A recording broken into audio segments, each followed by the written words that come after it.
Un cop al mes, l'oficina WOC de suport a la recerca i la transferència organitza una xerrada sobre temes que poden tenir interès per a persones que es dediquen a la recerca o a la gestió de l'activitat d'R+D+I. Avui ens acompanya el Xavier Lasauca, que treballa a la Direcció General de Recerca i és responsable de gestió del coneixement i sistemes d'informació en R+D. Xavier és una persona que tant a nivell professional com a nivell personal té molta experiència en l'ús de les xarxes socials, especialment a nivell de la divulgació de la ciència o de la recerca. Ens explicarà una sèrie d'eines, una sèrie de canals que tenen molt ús pel que fa a la divulgació de l'activitat de recerca i qüestions a tenir en compte per poder fer una gestió efectiva d'aquests espais o canals. Al llarg de la presentació mostraré alguns exemples que demostren la utilitat dels blogs i d'eines com ara Twitter i altres xarxes socials i repositoris per, d'una banda, comunicar la ciència i socialitzar el coneixement i, de l'altra, incrementar la difusió, l'impacte i la visibilitat de la recerca. Espero que us agradi i que us sigui útil. Entrem en matèria. En primer lloc, mostraré una visió general sobre com els mitjans de comunicació social estan transformant el món, particularment el món acadèmic i de la recerca. Clar, hem evolucionat molt des dels primats fins a l'Homo digitalis. Les noves tecnologies estan provocant un autèntic canvi, tant en l'àmbit econòmic, social, polític i cultural, etc. I quan ens pensàvem que aquesta que veieu aquí era la darrera baula, aquest senyor d'aquí, posició sedentària, pantalla de principis del segle XXI, quan ens pensàvem que aquest senyor era la darrera baula de l'evolució humana, doncs arran de l'aparició del WhatsApp, aplicacions mòbils, Twitter, etc., descobrim amb sorpresa la irrupció d'una nova espècie, que és l'Homo mobilis. L'Homo mobilis. I és que les tecnologies mòbils estan revolucionant el món, estan revolucionant la nostra manera de viure. Avui molta gent, ja ho sabeu, va amb el mòbil a la mà pel carrer, consultant el correu, consultant el WhatsApp, consultant el Twitter. I aquest fenomen, que comença a tenir abast universal, estimula la imaginació d'alguns urbanistes que, en fi, estan donant a les persones que caminen llegint el mòbil el mateix tractament que les bicicletes. Això que veieu aquí ha passat a la ciutat xinesa de Chongqing. En aquesta ciutat han obert un carril exclusiu per a Homo mobilis. Sí, el problema és que es veu que xoquen els uns amb els altres. De moment no hi ha víctimes mortals, però sí algunes contusions. Més problemes associats als mòbils, la tecnodependència, tècnicament coneguda com a nomofòbia, porta associades estadístiques molt sorprenents. Vaja, jo quan vaig llegir aquesta estadística, no sé si la veieu, però em vaig quedar francament astorat. De fet, encara estic una mica en estat de xoc, no?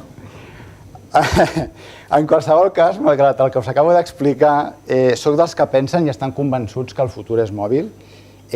Tothom porta les xarxes socials a la butxaca perquè tothom porta una cosa com aquesta, tothom té mòbil. Clar, i això està impactant sobre molts àmbits de la nostra vida. La manera com ens comuniquem s'està transformant i això afecta també en particular la manera com comuniquem la ciència. Doncs que el futur és mòbil també ho diu aquest senyor, que es diu Benedict Evans.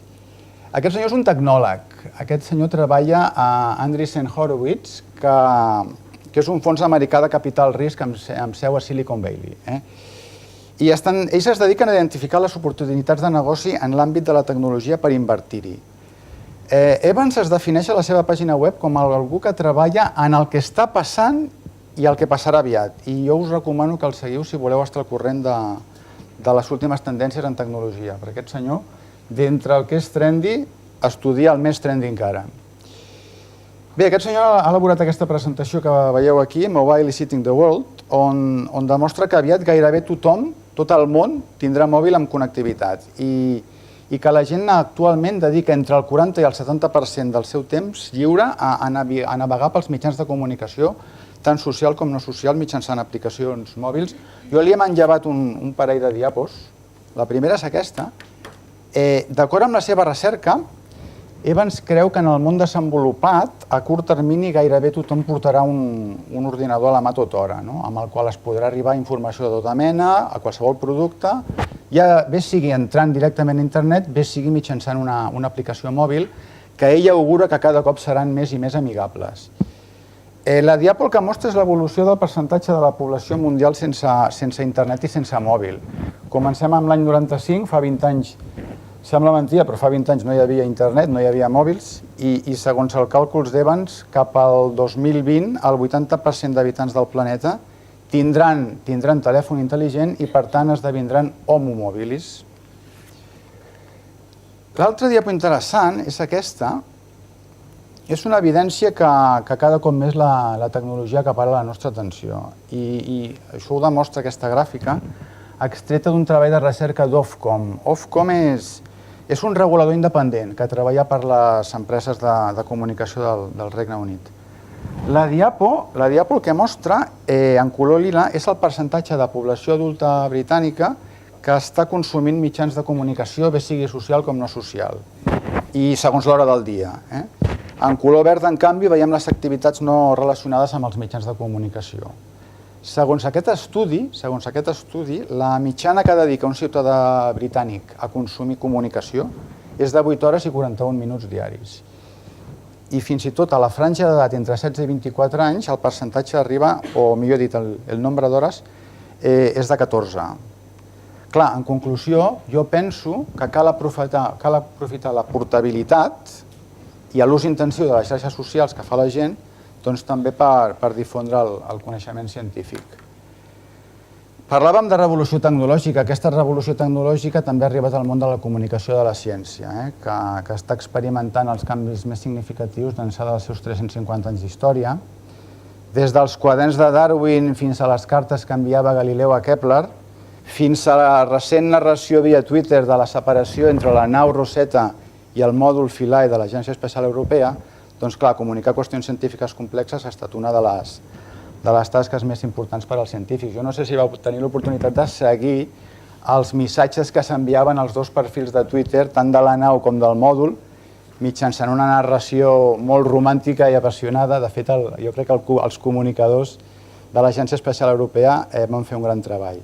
Doncs bé, a banda dels canals de formació, dels canals formals de comunicació acadèmica, com ara les revistes científiques, darrerament han aparegut tot un seguit de canals informals, com ara els blogs, els microblogs i les xarxes socials, que són àmpliament utilitzats pels científics per parlar sobre la seva recerca i fer que arribi a un públic més ampli.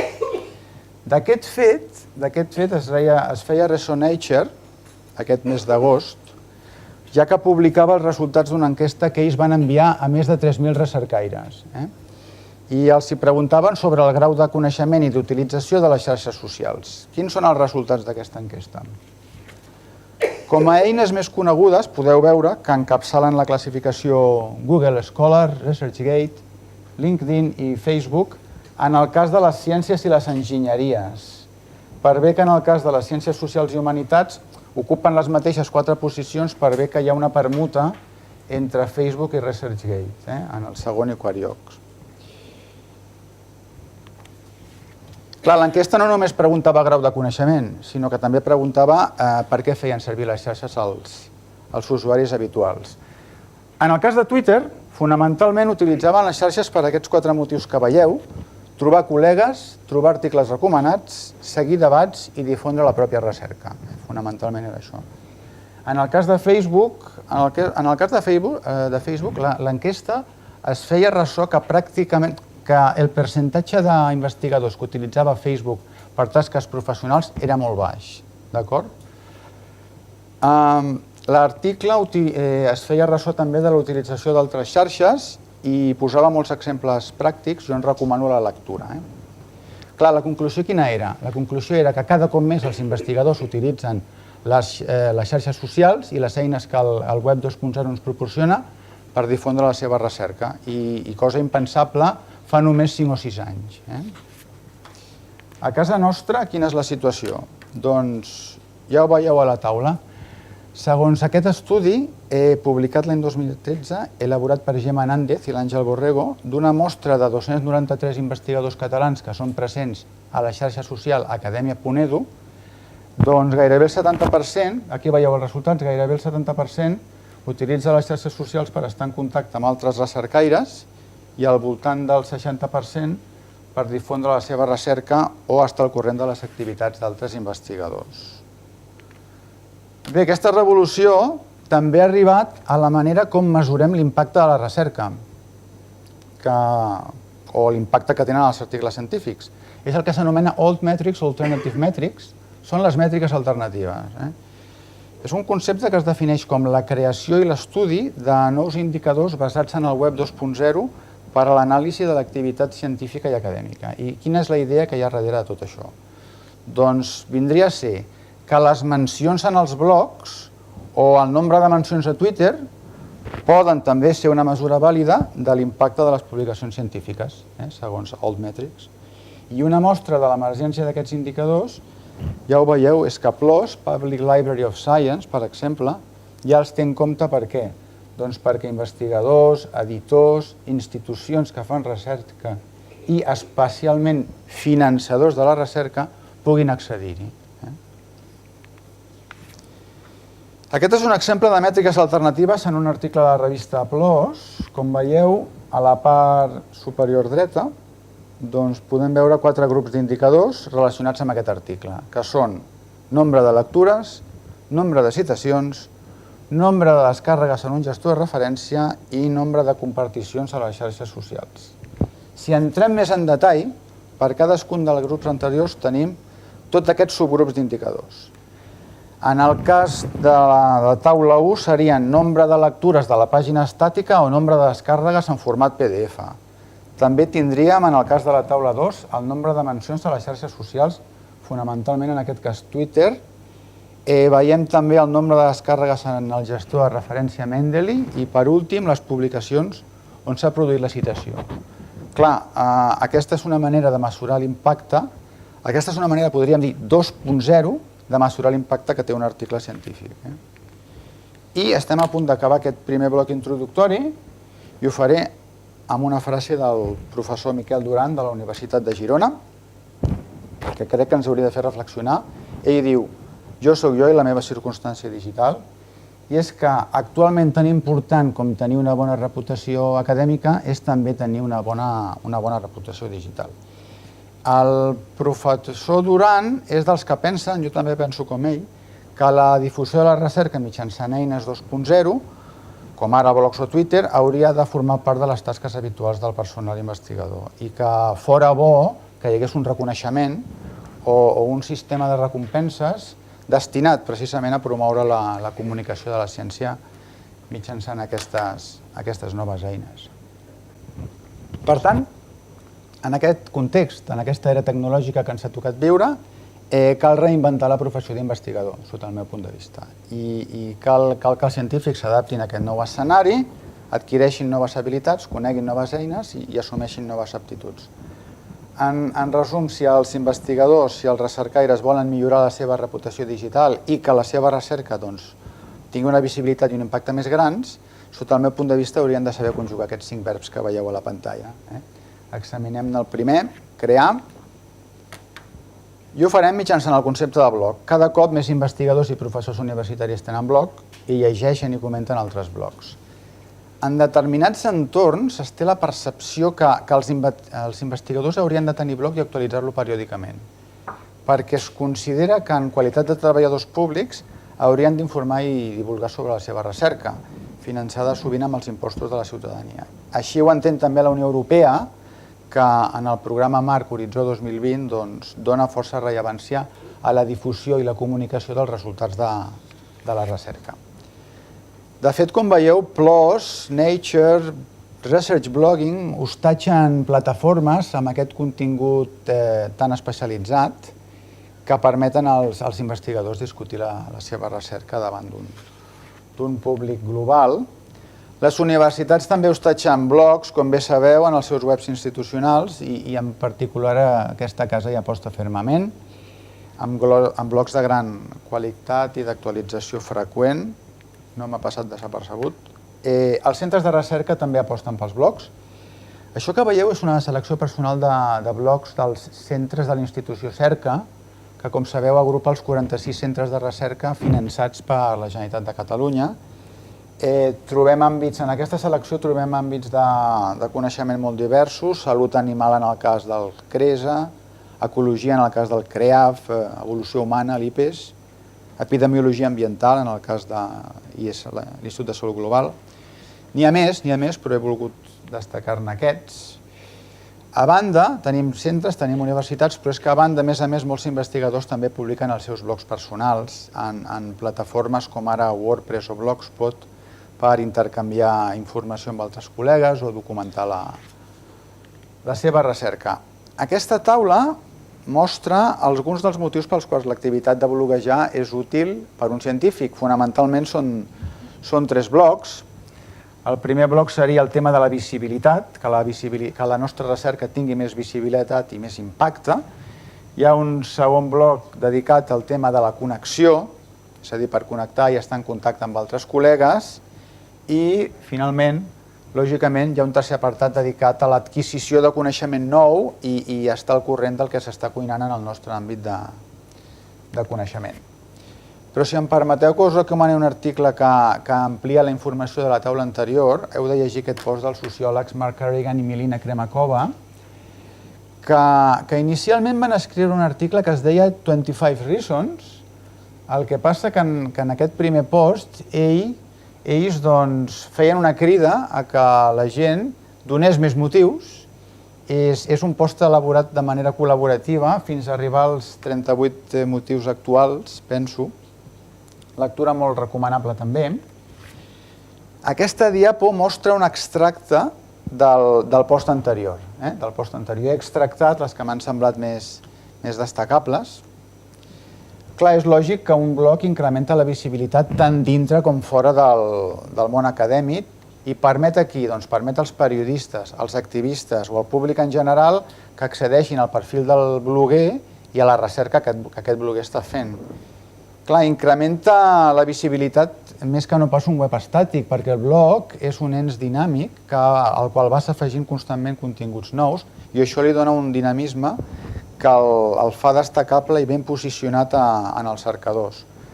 Permet fer connexions i trobar possibles col·laboradors, facilita l'accés a les publicacions i, en conseqüència, la probabilitat de ser llegit i ser citat. I també permet promoure esdeveniments i convocatòries, com ara Calls for Papers, especialment si el blog està lligat al compte de Twitter del recercaire i el blog és actualitzat periòdicament. I a més, m'agradaria afegir que el blog permet crear una marca personal. Permet crear una marca personal i obre la possibilitat de tenir influència mediàtica, perquè cada cop més els mitjans de comunicació social els mitjans de comunicació en general, volia dir, fixen la seva atenció sobre les xarxes socials i els blogs i davant d'una notícia mediàticament destacada, el blog pot ser una bona plataforma per exposar la nostra opinió si som experts en aquell tema. I finalment, jo voldria també destacar la utilització dels blogs com a eina de suport dintre de l'aula a l'activitat docent, com molt bé il·lustra aquest acudit. Però veiem un exemple de bon blog. Es tracta del blog de Rosemary Redfield, que és una microbiòloga de la Universitat de British Columbia, a Vancouver. Des d'agost de l'any 2006, ella ha publicat més de 900 articles en el seu blog parlant sobre diferents temes relacionats amb la seva recerca. El seu primer post, el primer article que va escriure Redfield en el seu blog, ens dona una idea molt clara dels objectius que pretén aconseguir amb el seu blog. Ella diu que utilitzarà el blog per descriure i explicar les qüestions científiques que porta entre mans, com ara els seus experiments, els resultats que ha obtingut, fins i tot encara que no siguin els que esperava, i quins experiments té intenció de fer en el futur. Clar, el blog de Redfield, potser us sona, va tenir un gran ressò com a conseqüència d'aquest article sobre un bacteri relacionat amb l'arsènic, on criticava durament aquest altre article. No sé si es veu bé. És un article publicat a Science, el qual va ser molt criticat tant des del punt de vista metodològic com d'obtenció de resultats per part de Redfield. El post que va escriure Redfield en el seu blog va aixecar moltíssima polèmica i fins i tot va generar 250 comentaris en aquella època. Tant és així que una versió revisada del post de Redfield va ser publicada a Science, fins i tot, per bé que els autors de l'article original mai no es no es van retractar. Clar, sota el meu punt de vista, aquest exemple marca un punt d'inflexió en la dinàmica de la comunicació de la ciència. Per què? Doncs perquè la revista Science es va veure obligada a reaccionar davant de les crítiques que algú basava en el seu blog personal.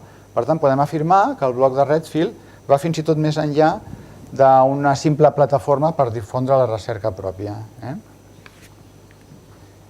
Clar, fins ara què hem vist? Doncs que la difusió de la recerca d'un investigador mitjançant un blog hauria de formar part de les tasques habituals d'aquest personal investigador. Però què passa? Que els investigadors es planyen que estan sotmesos a la pressió del publish or perish o al transfer or die, en alguns casos. Però tenim la solució. La solució, de fet, a la blog ja s'aplica, és mantenir un blog col·lectiu. Per què? Doncs perquè un blog col·lectiu és més fàcil de mantenir, ja que normalment tots els membres del grup participen en la seva elaboració. Això que veieu aquí és el Computational Oncogenomics, que és el blog del grup de genòmica biomèdica de la UPF. Ara m'agradaria posar un exemple de blog vinculat al món acadèmic i de la recerca que fa un ús intensiu de les eines que el Web 2.0 us proporciona. Es tracta del blog de la London School of Economics, que porta per títol d'Impact Blog i que té per lema Maximizing the Impact of Academic Research. És un blog de lectura molt recomanable, prestigiós, amb col·laboradors provinents del món acadèmic que tracten tota mena de qüestions, especialment el tema de l'accés obert a les publicacions o ara, sobretot, com les xarxes socials estan transformant la manera com es comunica la recerca. Però si no us puc convèncer sobre els avantatges de tenir blog, us fa mandra crear, el que penso que sí que heu de fer és escoltar el que es diu a les xarxes sobre els temes que us interessen, practicar l'escolta activa. De fet, abans de crear, és molt recomanable escoltar el que es diu a les xarxes sobre allò de què volem parlar. Per escoltar us vull presentar una eina que és molt útil, tant per seguir els blogs d'altres persones com canals de notícies de tota mena. El seu nom és Feedly i és una aplicació d'agregació de continguts que recopila informació d'una gran varietat de fonts en línia. Tan bon punt es produeix una actualització en un blog o en un canal de notícies, aquesta eina ens avisa amb immediatesa. Per subscriure'ns a un blog o a un canal de notícies d'una pàgina web, simplement hem de fer clic sobre aquest símbol que veieu a la part inferior, aquesta mena d'ones que surten d'un punt central i que trobareu sempre ben visible a qualsevol pàgina web o a qualsevol blog. I aleshores, si cliqueu aquí sobre, us obre una pàgina nova on apareix un enllaç que haureu d'afegir amb molta facilitat al vostre compte de Feedly i rebreu un avís cada cop que s'actualitzi aquell blog o pàgina. Això que veieu aquí és el meu compte de Feedly. Feedly està molt bé perquè permet fins i tot ordenar, mitjançant carpetes, les fonts a les quals ens subscrivim. Això que esteu veient, per exemple, són les notícies que rebo sobre l'àmbit de física d'altes energies. Jo utilitzo molt Feedly, tant per rebre informació relacionada amb la meva feina com per altres qüestions extralaborals. Bé, aquest és el tercer verb important, comunicar, i el conjugarem mitjançant Twitter. El conjugarem mitjançant Twitter, que com sabeu és un servei de microblogging que permet als seus usuaris enviar i rebre missatges de text d'una longitud màxima de 140 caràcters que normalment tenen la següent estructura: un literal descriptiu, un enllaç o URL i un o més hashtags o etiquetes. Ara ja aprofundirem. El fet cert és que Twitter s'està consolidant com a eina de comunicació en el món acadèmic i de la recerca. I hi ha estudis que posen de manifest que si els investigadors utilitzen Twitter per difondre els seus articles, doncs hi ha un increment notable, tant en el nombre de citacions com de descàrregues d'aquests articles. I aquest és un d'aquests estudis. En aquest post, publicat en el blog de què parlava abans, el blog de la London School of Economics, la doctora Melissa Torres, de University College London, demostra com la difusió d'un article mitjançant les xarxes socials incrementa el nombre de descàrregues d'aquella publicació fins i tot en proporció 1 a 10 en alguns casos. Això que veieu aquí són articles de la doctora, els no citats són aquests d'aquí a baix, i en canvi els que ella cita fa servir, ella difon mitjançant Twitter, doncs nota un nombre de descàrregues increïblement superior als articles que no difon mitjançant Twitter. I aquest és un altre estudi molt més elaborat, publicat fa molt poc.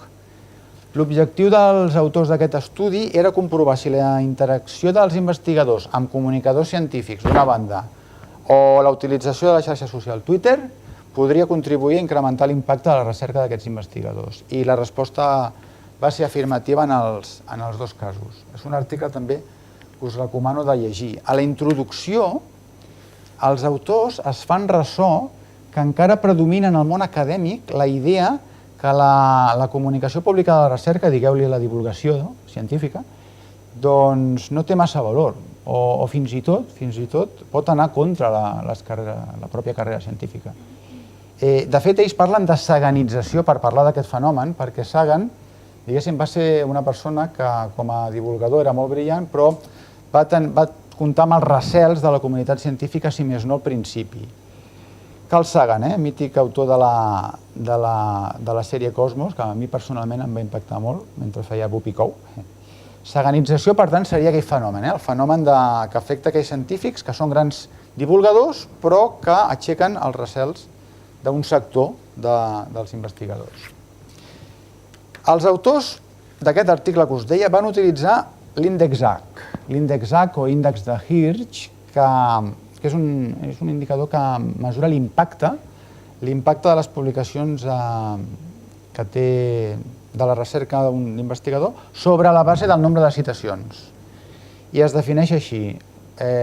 Un científic té índex H igual a X si ha publicat X treballs amb almenys X citacions cadascun. Per tant, una persona que tingui aquest X molt elevat vol dir que és una persona que és molt citada, que les seves publicacions tenen molt impacte. Doncs bé, per fer la recerca van enquestar 241 investigadors dels Estats Units, els més citats en el camp de la nanotecnologia. I els van preguntar per això, per si interactuaven amb periodistes científics d'una banda i per si empraven Twitter. I clar, els autors de l'estudi van veure que els investigadors que més interactuaven en mitjans de comunicació doncs també tenien índexs H elevats, i hi havia una correlació.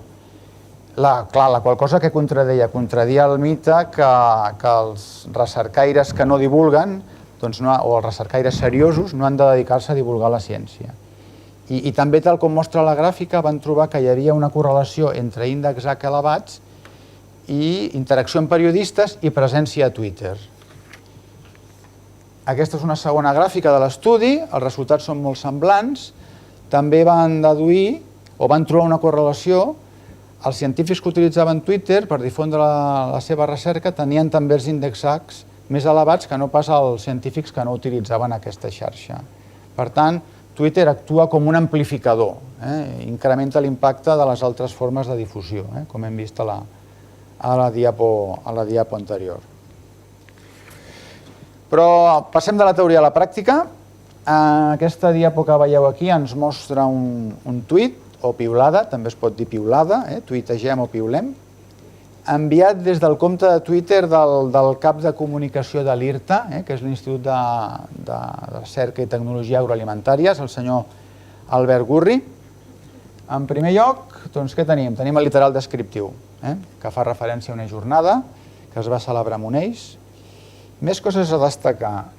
L'estructura d'un tuit, molt important, una URL o enllaç, on hem de clicar si volem obtenir més informació sobre allò que hem descrit en el literal anterior. I finalment, el concepte de hashtag, etiqueta, que podem identificar mitjançant el símbol aquest del coixinet. On el tinc? Aquí. D'acord? El coixinet que porta al principi. En aquest cas, el hashtag és bovino. Per tant, un hashtag què és? Un hashtag és una etiqueta que ens permet categoritzar de què estem parlant en aquell tuit. D'acord? Té molta importància perquè, d'una banda, ens permet conèixer o ens permet saber què s'està dient a Twitter sobre un tema determinat, d'una banda. I de l'altra, ens permet també conèixer quin és el trending topic o tema del moment, és a dir, allò de què s'està parlant amb més intensitat a Twitter en aquell moment concret i en un lloc determinat. Per tant, com veieu, aquesta és la manera com universitats, centres i grans infraestructures comuniquen ciència avui en dia. Si ens centrem en l'àmbit nacional català, una bona part dels 46 centres de la institució Cerca també són presents a les xarxes socials. Concretament, 35 dels 46 centres són presents en alguna xarxa social. Com podeu comprovar, si accediu a aquesta pàgina web, que és la pàgina web de la institució Cerca, on mostra les xarxes socials de tots els seus centres. Clar, centres de recerca tan prestigiosos com el Centre de Regulació Genòmica, l'Institut de Ciències Fotòniques, l'IDIBAPS, l'Institut de Recerca de Barcelona, l'Institut de Recerca Biomèdica de Barcelona, doncs tots ells comuniquen la seva recerca mitjançant Twitter. Grans infraestructures de recerca com el sincrotró Alba o el supercomputador Mare Nostrum també ho fan. Si volem saber, per tant, què comuniquen, hem de ser presents també a Twitter. Donem una ullada al perfil d'una investigadora que utilitza Twitter i, sota el meu punt de vista, ho fa de manera molt eficient. Aquest és el perfil de Twitter de la professora Núria López Vigas, que és doctora en Biologia i Premi Nacional de Recerca al Talent Jove l'any 2011. Actualment és investigadora i crea a la Universitat Pompeu Fabra i especialitzada en genòmica. Això que veieu aquí és un exemple de tuits extrets de la seva cronologia o timeline i des del meu punt de vista aquesta selecció demostra que ella utilitza aquesta eina molt eficientment. No sé si podeu veure el tuit A. El tuit A és un enllaç a una eina desenvolupada per la Universitat de Washington relacionada amb el genoma humà. Ella es fa ressò, li interessa, per tant l'envia als seus seguidors. En el tuit B, molt important, clar, en el tuit B es fa ressò de la seva pròpia recerca. Per això utilitzem Twitter també, és molt important, per difondre la nostra pròpia recerca, publicada en una revista del seu àmbit de coneixement. En el tuit C parla d'un article també escrit a Science, que ella considera prou interessant, i finalment el tuit D no és un tuit enviat per ella, a la White. Aquest tuit, en realitat, el va enviar el seu col·lega Eduardo Eiras, també professor i crea especialitzat en genòmica.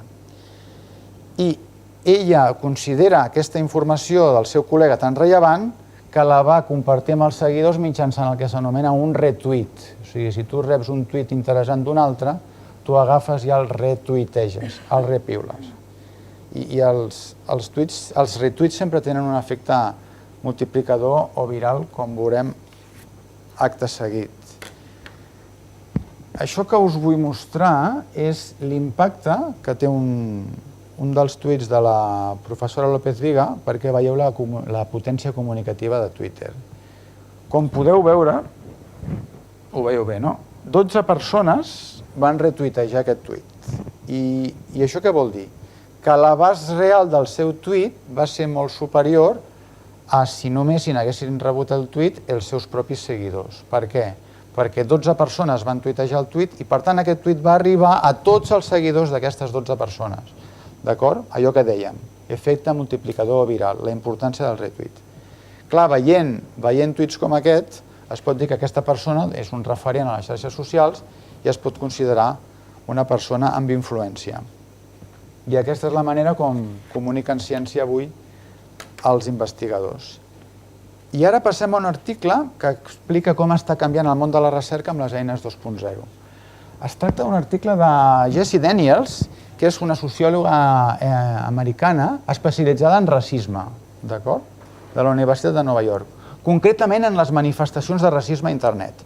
Bé, doncs aquesta professora, aquest article, em referiré primer al contingut de l'article, ella ens explica com va néixer un article científic publicat en una revista de cert impacte a partir d'un tuit en una conferència acadèmica, que ella va emetre en una conferència acadèmica. D'aquest tuit que ella va emetre, arran de les interaccions que va haver, va néixer un post en el blog personal de la sociòloga, al qual van seguir una altra col·lecció de posts que finalment van acabar esdevenint un article. En concret, ara us mostro la diapo posterior, en concret, en el tuit, ella es queixava, el tuit és aquest d'aquí dalt, ella es queixava que al Congrés on es troba, la trobada anual de l'Associació Americana de Sociologia, no s'havia parat esment al tema del racisme a la xarxa. De manera que va decidir escriure un article en el seu blog per obrir el debat. I aquest article es deia Raça, racisme a internet, 10 coses que els sociòlegs haurien d'investigar. I en va fer difusió via Twitter. Va rebre una allau de tuits, va rebre una allau de comentaris al seu blog que la van portar a escriure fins i tot 7 articles més. I aquests 7 articles van acabar esdevenint aquest article publicat, com us deia, en una revista de referència. Jo em quedo amb el paràgraf final del post de què us parlava. Ella diu, excepte la part final d'aquest procés, que és la presentació del document a una revista per la revisió per experts, la manera de treballar que m'ha portat a escriure aquest article no s'assembla gens a la formació que he rebut per ser acadèmica. I és que estem davant d'una nova manera de fer recerca. Amb les xarxes socials i el web 2.0 estan regirant el món acadèmic, penso, i la manera també com s'elaboren els articles científics. També una nova proposta de lectura sobre Twitter. Es tracta d'una trilogia d'articles que van ser publicats a la revista PLOS l'agost de l'any passat. El seu autor es diu Atif Kokashwadia i aquest senyor és epidemiòleg. Fa un parell d'anys va entrar a Twitter i li va agradar tant aquesta eina que va decidir explicar-ho al món, sobretot al món de la recerca. I per això va escriure aquests tres articles que recullen els 5 motius, aquests 3 articles recullen els 5 motius pels quals un investigador hauria de ser present a Twitter. Clar, ell és epidemiòleg, per tant, el primer motiu per ell és que té implicacions molt directes en l'àmbit de la salut pública i posa 2 exemples. 2 exemples basats en 2 articles científics. En el primer exemple, els autors van analitzar més de 500 milions de tuits i van descobrir que el seguiment d'un petit nombre de paraules clau relacionades amb la grip permet pronosticar taxes de grip futures amb gran precisió. Fins i tot s'obté una correlació del 95% amb les estadístiques nacionals de salut. Article interessant. 2. En aquest segon article, els autors van demostrar com es propaga la desinformació a través de les xarxes socials. Per què? Perquè van agafar una mostra de 1.000 tuits que parlaven d'antibiòtics i van descobrir que hi havia un percentatge molt elevat que feia un mal ús d'aquesta paraula. Per tant, clar, articles com aquests serveixen per impulsar campanyes de difusió. I això que veieu aquí són els altres 4 motius. Els altres 4 motius que es resumeixen d'aquesta manera. Twitter com a font d'informació, Twitter com a recurs pràctic en conferències, congressos i jornades, Twitter com a suport a l'ensenyament i Twitter per difondre la nostra pròpia recerca en aquest nou escenari.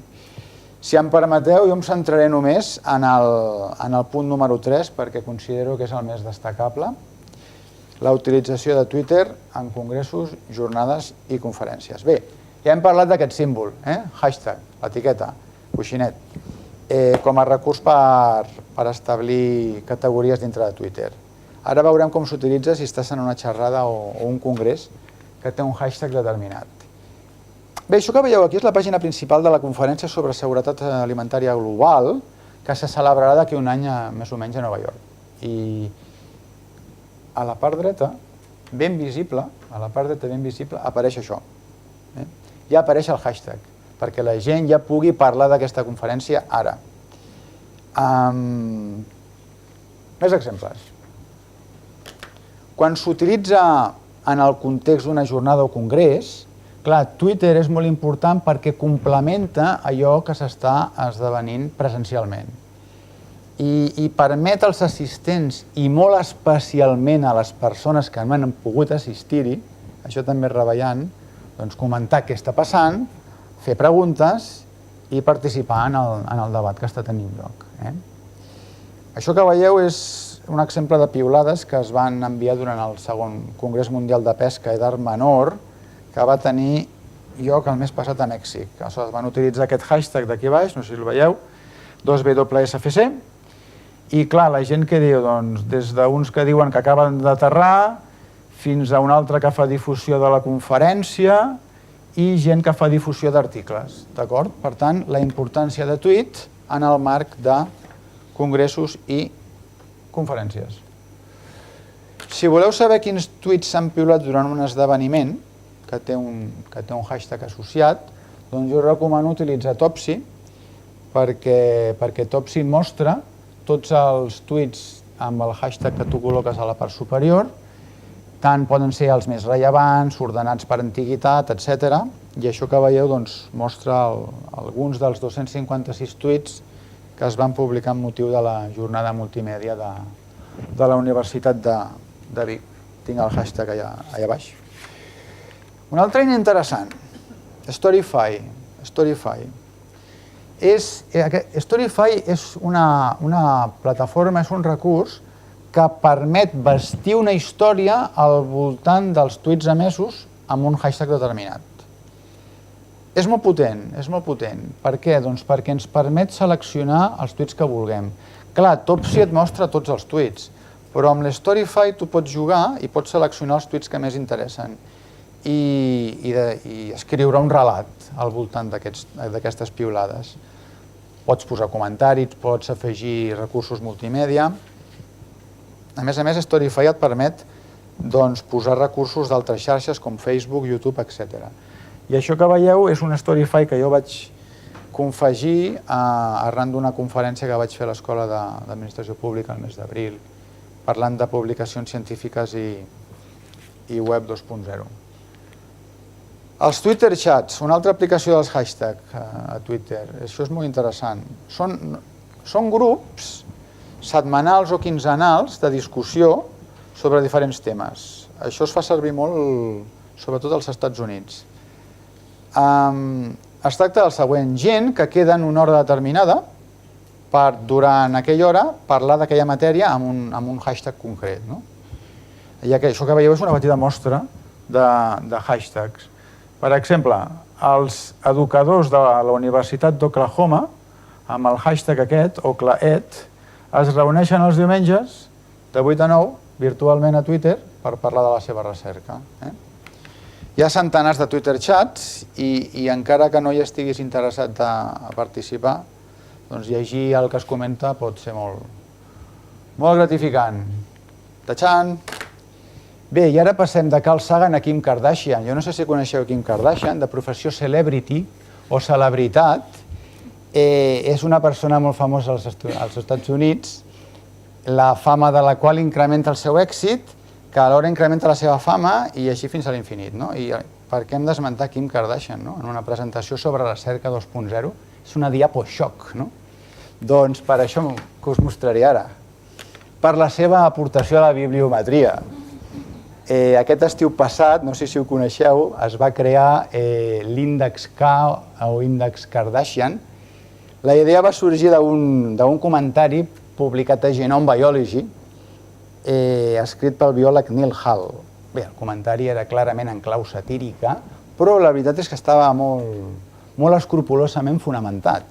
I aquest article va publicar una gran polèmica en el món de la recerca 2.0. En què es fonamenta aquest article? Bé, aquest article es fonamenta en l'oposició que hi ha entre els recercaires que treballen molt i obstinadament i publiquen la seva recerca en revistes que no sempre tenen gran impacte, i els investigadors mediàtics.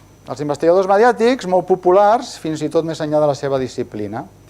Bé, suposo que el senyor Hall, una mica envejós d'aquest segon grup, doncs va publicar aquest article, basant-se en el següent. Per saber si la popularitat d'un científic és exagerada en comparació a l'avaluació del seu treball, doncs Hall va proposar la creació d'aquest indicador, aquest indicador K, que serviria per mesurar què? Per mesurar la diferència entre la presència del perfil de l'investigador a les xarxes socials i la seva autoritat perquè fa impacte en revistes acadèmiques. I el va batejar així, índex K o índex Kardashian. Per obtenir l'índex K, què va fer? Doncs va dividir el nombre total, és molt senzill, va dividir el nombre total de seguidors a Twitter pel nombre de citacions en revistes. Aleshores, un elevat índex K què voldria dir? Doncs que l'investigador ha construït la seva reputació sobre una base inestable, que potser hauria de publicar més o publicar amb més qualitat, mentre que un índex baix podria dir que aquell investigador probablement està subestimat. Clar, Hall, com ho va fer Hall? Clar, va agafar 40 científics i va representar, que és això que veieu, va representar gràficament el seu nombre de seguidors i el seu nombre de citacions, com podeu veure aquí, no? Citacions i seguidors. I va concloure que aquells que tinguessin un índex K superior a 5 es podrien considerar recercaires kardashians. Són aquests d'aquí dalt. O supravalorats, sota el seu punt de vista. Clar, fins aquí la broma. Però clar, la broma va ser molt polèmica. Primer, les dones investigadores es van queixar perquè es veu que a la mostra del 40 hi havia molt poques dones. Després, els kardashians es van sentir molt ofesos perquè, clar, això no volia dir que fossin dolents.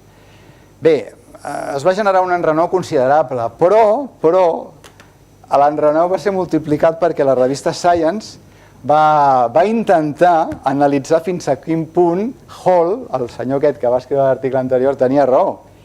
I va fer una llista amb els 50 científics amb més seguidors a Twitter i el seu índex Kardashian. La cosa va anar pitjor. Per què? Doncs perquè l'article encara va generar una polèmica molt gran. Resulta que en aquesta llista de 50 era una llista clarament androcèntrica, blancocèntrica i anglocèntrica. Per tant, tothom va anar contra aquesta llista. Ja van confessar que probablement no havien estat gaire rigorosos al seleccionar aquests 50 estrelles de Twitter, però sobretot hi havia un grup infrarrepresentat, que era el grup de les dones, ja que de la llista de 50 científics només hi havia 4 dones.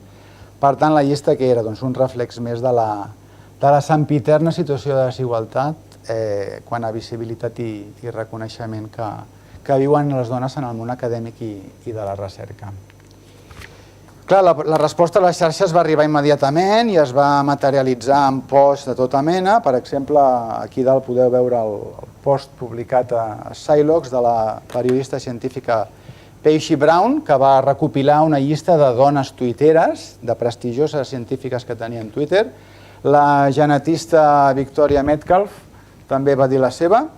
I en general, tots els recercaires titllats de kardashians van protestar per defensar el seu dret a acostar la ciència a la societat i, en conseqüència, ser populars. Clar, al blog de la London School of Economics, aquí us presento un parell d'articles que també us recomano que llegiu perquè són molt indicatius. Fins i tot es van generar 3 hashtags, que són aquests 3 d'aquí, com veieu, que van ser trending topic, els 3, en l'àmbit de la recerca. Particularment divertit, em sembla aquest, si voleu trencar-vos de riure, que es diu Alternate Change Metrics. Clar, basant-se en l'índex K o de Kardashian, molta gent va inventar-se índexs peculiars i, per tant, si amb Topsy entreu en aquest hashtag, jo crec que passareu una bona estona. Bé, Science va acabar rectificant, va ampliar la llista 100 amb notable presència femenina i també varietat racial. L'important, com concluïa l'article? Com concluïa l'article de Science? Concluïa que fins i tot en el cas dels articles kardashians, ells van demostrar que no es podia dir que la seva fama a Twitter fos immerescuda perquè també acumulaven un gran nombre de citacions. Per tant, ells van demostrar que també ser kardashian equivalia també a ser potent des del punt de vista de la recerca. Però clar, l'article obria un debat, per mi és un debat rellevant, si voleu en parlem en el torn obert de paraula, que és quin paper desenvolupa la popularitat en el reconeixement de l'autoritat científica d'una disciplina, això d'una banda, o per què es pot estar interessant divulgar ciència si això no té valor curricular. Aquest és el debat que s'obria. I per si teniu curiositat, a casa, la revista Mètode també va fer una llista semblant amb recercaires de l'estat espanyol. Molt bé, ens donem d'alta a Twitter i ara què fem, no? Aquest seria el següent pas. Per on comencem? Veritat? Doncs sortosament, una bona mostra de l'interès que suscita Twitter en el món acadèmic i de la recerca són les guies que algunes institucions han posat al nostre abast per fomentar-ne l'ús, per fomentar l'ús de Twitter.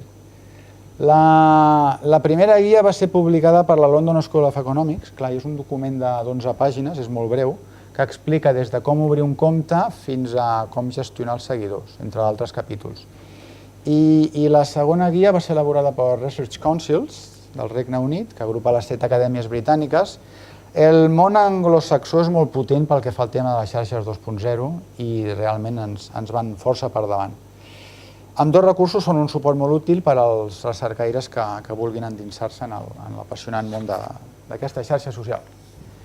Bé, ara canviem de terç i anem pel quart verb, que és connectar. Aquesta diapo mostra algunes eines per connectar, compartir la informació i generar debat. Tenim xarxes genèriques com LinkedIn, Google+, l'arxiconeguda Facebook, però també tenim específiques com Academia.edu, que és una xarxa social per a professorat universitari. Té més d'11 milions d'usuaris registrats i permet compartir papers, monitoritzar el seu impacte, fer seguiment de la recerca que s'està fent en un determinat àmbit de coneixement. Pel que fa a ResearchGate, m'hi aturaré un momentet. ResearchGate és una xarxa on els investigadors comparteixen documents, fan i responen preguntes i troben col·laboradors. El lloc, alguns autors l'han descrit com una barreja entre Facebook, Twitter i LinkedIn. I actualment té més de 4 milions i mig d'usuaris. Ells es venten que entre aquests 4 milions i mig hi ha 30 premis Nobel. Però veiem un exemple. La diapo mostra el perfil d'un investigador que és a ResearchGate. Es tracta del doctor López Borrull, aquí present. Bé, l'interessant de ResearchGate és que podem accedir a les publicacions de les persones que són a ResearchGate, podem accedir també a informació sobre el seu perfil i a les seves estadístiques. Una de les característiques de ResearchGate és la transparència. Podem accedir a totes les estadístiques per saber l'interès que desperten les seves publicacions, les publicacions de l'investigador i el seu perfil. I aquesta diapo és molt antiga, El número ara és molt superior, perquè en aquests últims mesos aquest recercaire ha millorat considerablement. Bé, una altra aplicació de ResearchGate és el tema de fer preguntes i generar debat. Tan important com ser presents amb el nostre perfil és la interacció, és participar-hi. És una eina interessant per generar debat. Pel que fa a compartir, això que veieu aquí és una mostra d'altres eines que poden ser molt útils per compartir el coneixement. M'hi referiré molt ràpidament. Per publicar articles i presentacions tenim SlideShare Issue, com a prestatgeria d'enllaços, podríem dir, o marcadors, tenim Delicious i Digo, les arxiconegudes Flickr, YouTube, Instagram. Gestors de dades bibliogràfiques, recomano Mendeley i Zotero, i per compartir informació pantalla a pantalla amb algú que es troba lluny de nosaltres o compartir, per què no, unes quantes emocions i una bona conversa, doncs tenim l'Skype i els Google Hangouts. D'aquesta diapo em referiré només a 3. També parlarem una miqueta de la Viquipèdia. SlideShare és un repositori de presentacions que permet hostatjar això, presentacions i articles. Permet publicar presentacions de manera privada o pública en formats com ara PowerPoint, PDF, Word o OpenOffice. És un recurs molt popular i sobretot jo el voldria destacar perquè ens dona molta visibilitat ja que està molt ben posicionat en els cercadors. Si nosaltres som recercaires i tenim un compte a SlideShare, al fer la cerca del nostre nom, SlideShare apareix en les primeres posicions. Delicious també és una eina interessant, és un marcador d'enllaços, és a dir, una prestatgeria on nosaltres podem posar-hi, penjar-hi un enllaç, tan bon punt aquest enllaç ens hagi semblat interessant. Jo l'utilitzo, per exemple, per etiquetar continguts que llegiré posteriorment. Veig un article interessant i el deso a Delicious. O bé com a recopilador com a repositori de material que em servirà després per escriure un article en el meu blog, per exemple. Delicious. I els Google Hangouts. Ja sabeu, és un servei de videotrucades de la factoria Google. Google Hangouts. permet fins i tot que 10 persones es puguin connectar per videoconferència. En alguns àmbits universitaris s'utilitza bastament, especialment el MIT, el Massachusetts Institute of Technology, on estimulen el debat amb aquesta eina entre recercaires. Això que veieu aquí, aquest exemple, podeu accedir-hi quan tingueu la presentació, és el hangout de 5 biòlegs evolucionistes que es reuneixen periòdicament per debatre de manera virtual. Aleshores, un cop conclòs el debat, jo crec que l'editen mínimament i el pengen a internet, el fan públic. I en relació als hangouts, us volia recomanar una lectura, que és aquest article, que és un post del blog de la Jacqueline Gill, és ecòloga, aquesta recercaire és ecòloga, especialista en l'edat de gel i una gran piuladora, per cert, molt activa a Twitter, amb molts seguidors, crec que més de 6.000, si no recordo malament. Bé, l'article és molt interessant perquè ens explica per què pot un recercaire utilitzar els hangouts. Per acabar fent un tutorial, diu ella, per escriure articles de manera col·laborativa, per fer una tutoria fora d'hores de classe si són professors, etc. I ara farem un cop d'ull ràpid a les noves tendències en comunicació de la ciència, que és el que jo anomeno la wikicomunicació de la recerca, perquè està relacionat amb la Viquipèdia, que com sabeu està fent una tasca molt rellevant pel que fa referència a la compartició del coneixement i a la seva promoció.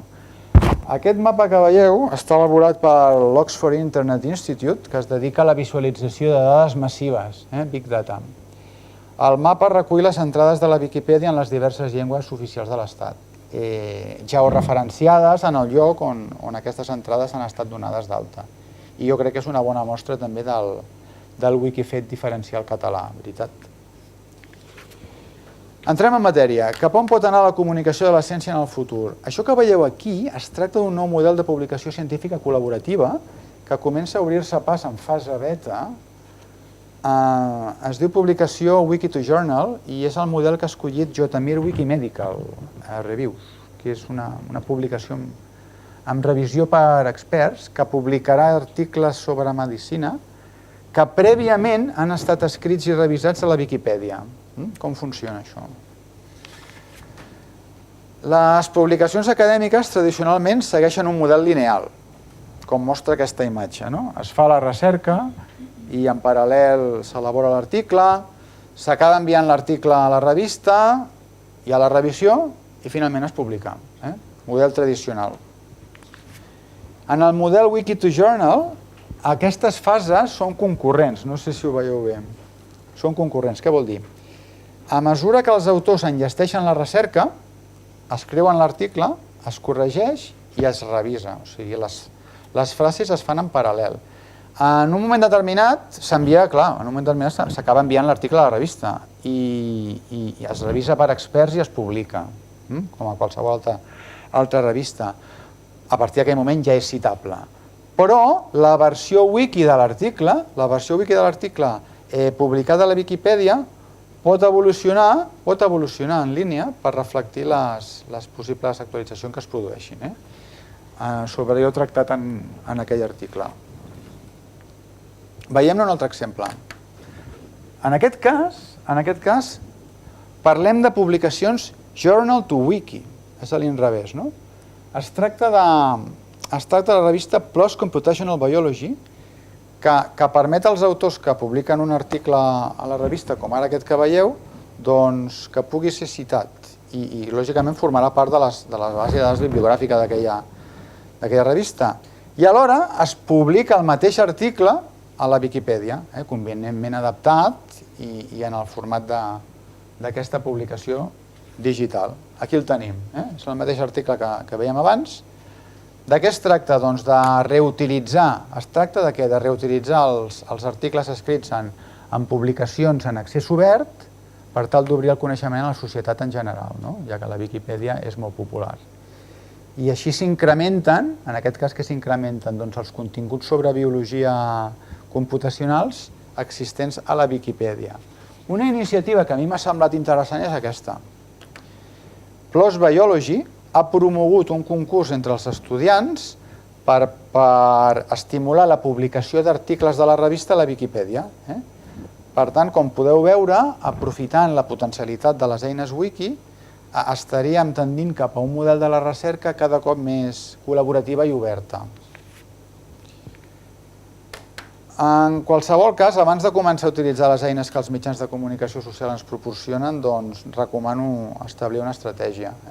Definir uns objectius, explorar quines són les eines més adequades i el pitjor que es pot fer, el pitjor que podríem fer és començar a utilitzar aquestes xarxes socials sense tenir una visió clara de cap on volem anar.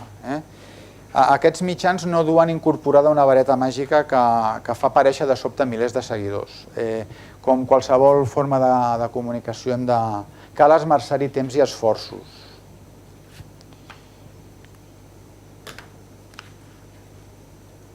Això que us presento ara és un decàleg escrit per... Vaig trobar-lo en una presentació d'en Gilles Cousin, que és consultor de la Universitat de Bristol i algú que és interessant també de seguir, té bones presentacions, i la Universitat de Bristol, com veurem, també és un autèntic referent pel que fa al tema de la recerca 2.0. Bé, és una miniguia, un minidecàleg, no entraré en matèria, potser em quedo amb el punt 2, que és do some lurking. Lurking seria com tafanejar, en el sentit de tafanejar els entorns virtuals, ser-hi presents per veure com es comporten els altres i potser més endavant, quan tinguem més soltesa, doncs ja llançar-nos, però una mica veure quin és l'ambient abans d'entrar en matèria. Molt bé, doncs sou investigadors, sou professors universitaris,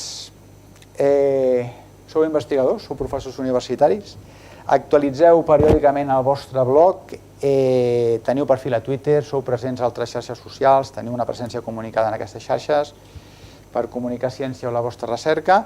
Si barregem aquests ingredients, quin és el producte final? Doncs bé, d'una banda, esteu contribuint a socialitzar el coneixement, també esteu construint la vostra marca personal i incrementant la vostra reputació digital, i si a més sou recercaires, esteu treballant perquè les vostres publicacions tinguin més visibilitat i impacte, i la qual cosa us donarà més prestigi i influència. Molt bé, doncs recta final. En mig quart d'hora crec que haurem acabat. Màxim 10 minuts. Clar, les xarxes socials són un canal que cal tenir molt en compte en l'estratègia de la comunicació de les institucions públiques, ja que permeten a la ciutadania conversar i participar en les polítiques i els serveis públics. Per aquest motiu, des del Departament de la Presidència, concretament des de la Direcció General d'Atenció Ciutadana i Difusió, doncs aposta fermament per l'ús de les xarxes socials. I en aquest apartat resumiré breument com fem servir les eines 2.0 a la Secretaria d'Universitats i Recerca i a la Direcció General de Recerca, que és on jo treballo, per difondre les activitats del Sistema Català de Ciència i Tecnologia. Però abans això, vull retrocedir en el temps fins al 1814. 1814, no 1714, 1814. Per què? Doncs perquè aleshores va passar la cruenta guerra entre britànics i estatunidencs, que va començar el 1812 i va acabar el 1815. I l'any 1814 què va passar? Doncs que en una incursió els britànics van cremar la Casa Blanca, van calar foc a la Casa Blanca, que és el símbol per excel·lència del govern americà. Qui anava a dir que 200 anys després passaria això?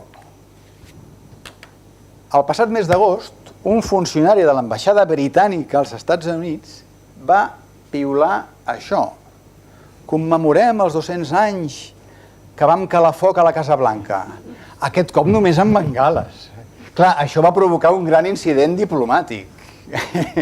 Un gran incident diplomàtic. I és que, si som treballadors públics, lògicament hem de seguir unes pautes. Hem de seguir unes pautes i ha d'haver, si som a les xarxes socials com a institució pública o com a administració, cal ser-hi de manera endreçada i homogènia i amb un bon llibre d'estil que ens marqui què es pot piular i què no. I sortosament, des de l'any 2010 a la Generalitat de Catalunya hi ha aquesta guia, que és la guia de xarxes socials, que estableix unes pautes comunes. per la presència homogènia de tots els departaments i unitats. La 6a edició es va publicar l'octubre de l'any passat i jo crec que és una guia també interessant per al públic en general, per les normes de comportament i etiqueta que indica ja que poden ser útils no només pels funcionaris, sinó pel públic en general. Bé, la Generalitat ha apostat per aquestes xarxes que veieu aquí, com a blogs, plataforma WordPress, Twitter, Facebook, LinkedIn, com a repositoris als populars YouTube, Flickr i Slideshare, i Delicious per enllaços. Aquest mapa mental que veieu ens dona una idea de la magnitud de la presència de la Generalitat de Catalunya a les xarxes socials. Per què? Doncs perquè cada branca és un departament i cada subbranca és una unitat o direcció general que és present en alguna xarxa. I les boletes de colors que veieu doncs és quina xarxa social concretament és. A la Secretaria d'Universitats i Recerca gestionem tres perfils, el de la Direcció General de Recerca, el de la Direcció General d'Universitat i un de més institucional que sobretot fa referència a les activitats del conseller Mas-Colell pel que fa a temes de coneixement, universitats i recerca. Jo em centraré a explicar com es gestiona el perfil @recercat.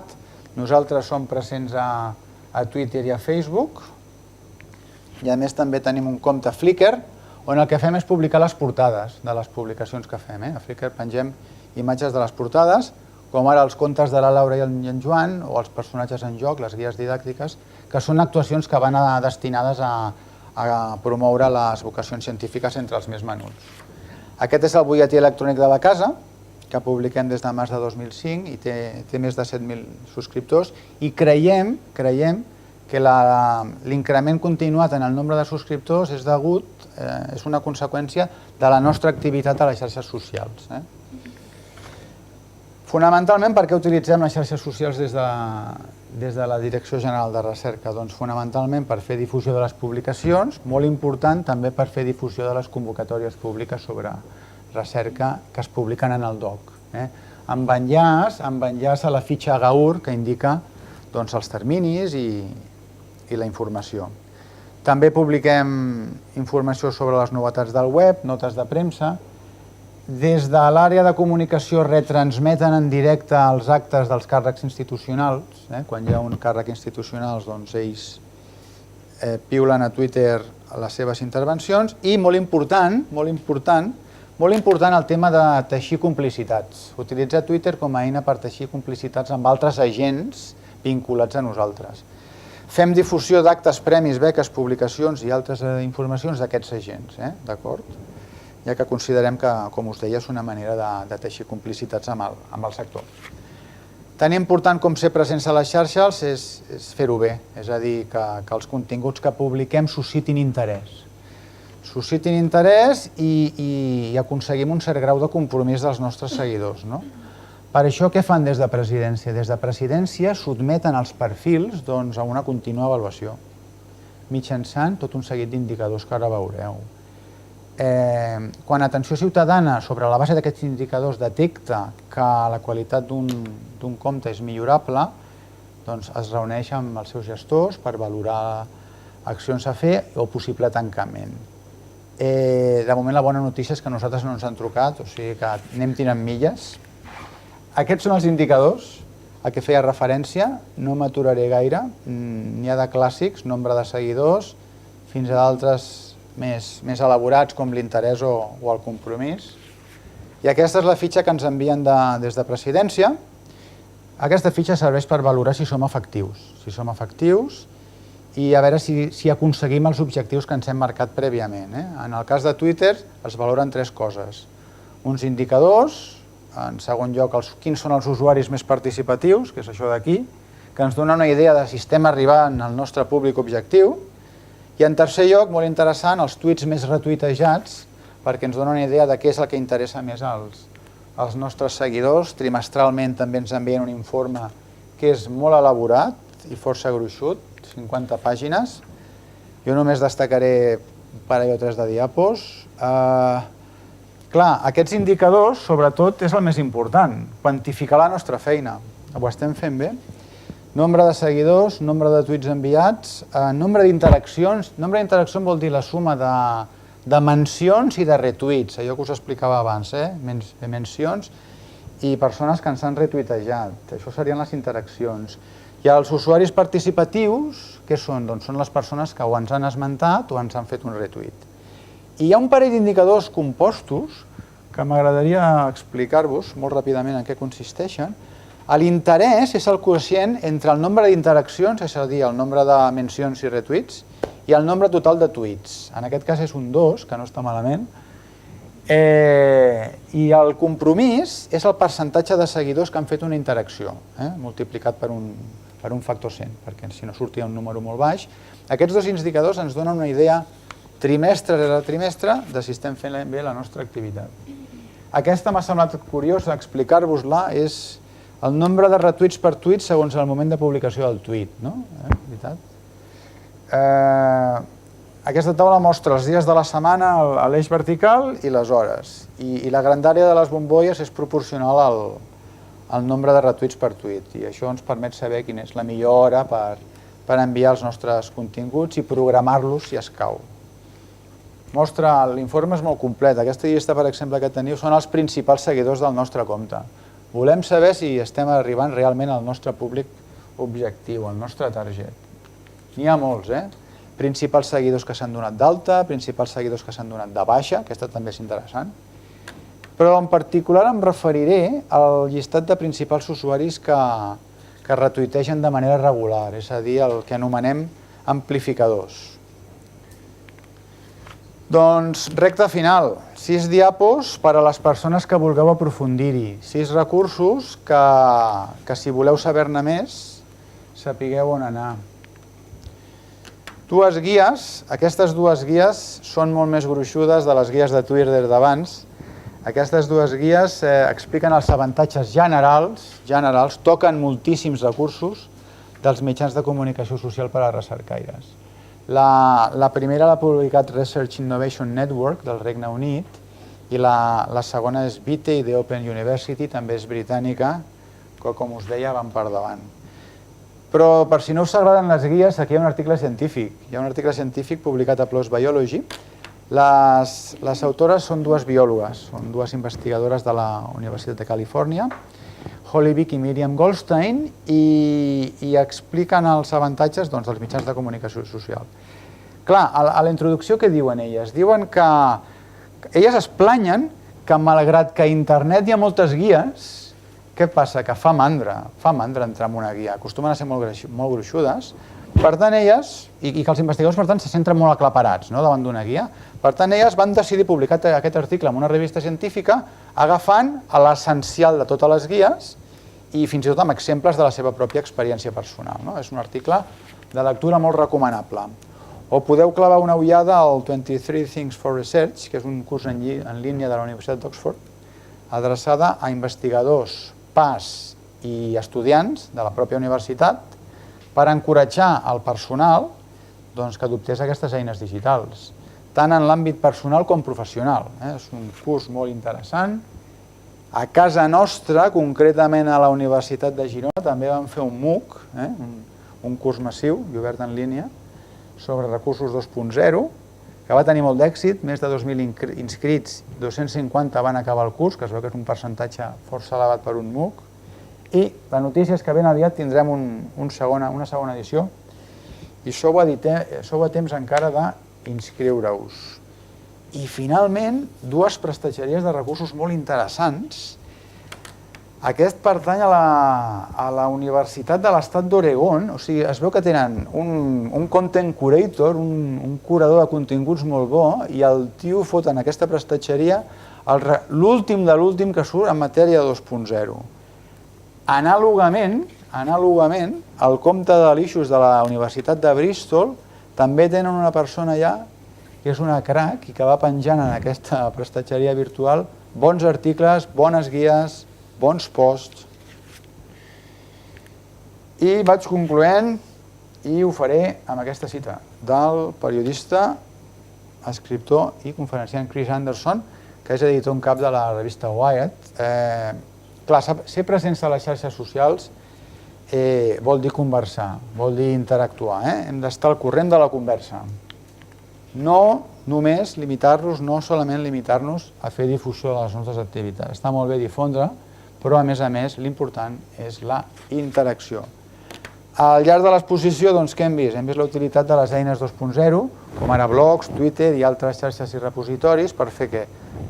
Per comunicar ciència i d'aquesta manera millorar la nostra identitat digital i incrementar la visibilitat i l'impacte de la nostra recerca. I també hem argumentat en aquest tram final la utilitat de la presència a l'administració a les xarxes socials per difondre les activitats de les diferents unitats administratives i agents. Clar, la comunicació de les eines, la comunicació de la ciència amb les eines que el Web 2.0 ens proporciona hauria de ser una de les tasques més importants per tothom, penso. Amb els mitjans que la tecnologia ens proporciona, s'obre davant nostre un escenari nou, un nou escenari, més global que mai, i els investigadors, els professors i, en definitiva, tots aquells que estem interessats pel coneixement, tenim en aquest moment el poder d'innovar i de crear valor en aquest escenari global. Tenint en compte aquest context, la nostra presència digital en el Web 2.0 per comunicar ciència és, sota el meu punt de vista, indispensable. Moltes gràcies per la vostra atenció. Gràcies.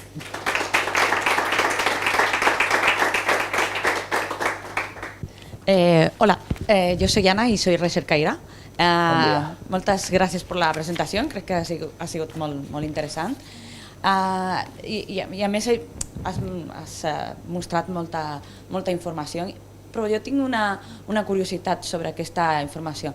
El que més m'ha sorprès sobre el que has dit és el tema de que estem fent una altra manera de fer recerca, perquè aquest és un tema que jo treballo també.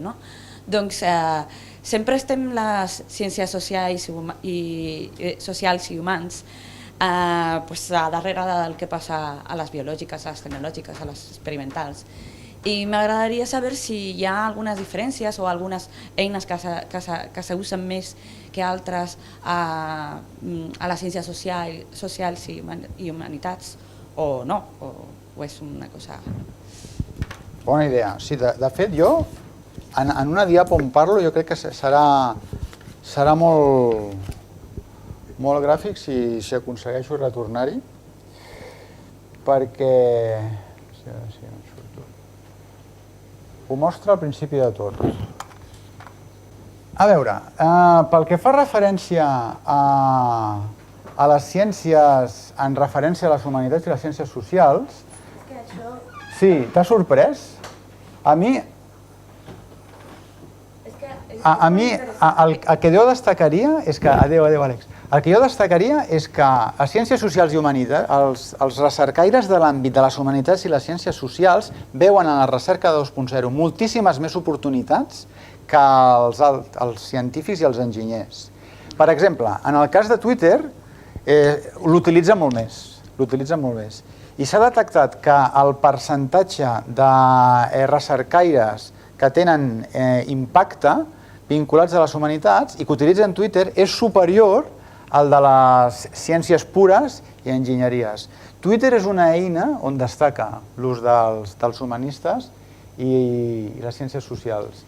He llegit alguns articles, perquè en ciències socials i humanitats també hi ha molts més bloguers que en l'altre àmbit. I sobre el Facebook, per exemple? Perquè és que aquesta diapositiva és molt interessant, però clar, nosaltres seguim copiant a la gent que fa ciència, perquè són els mateixos portals per publicar els nostres articles.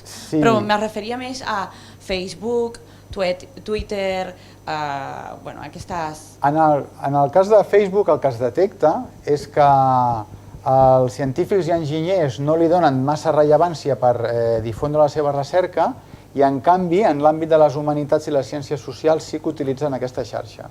Ho dic perquè un està en quarta posició i l'altre està en segon.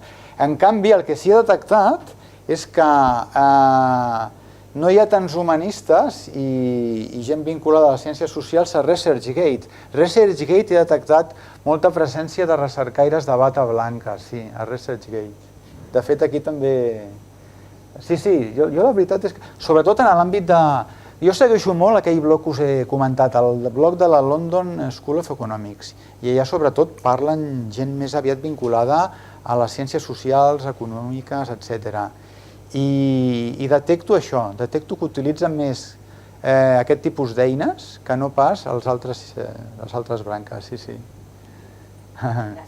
Tu utilitzes alguna eina? Sí, el Facebook, el ResearchGate, l'Acadèmia Medalles Mandar, el Google Scholar també, el Twitter, però menys, que l'Orsic també.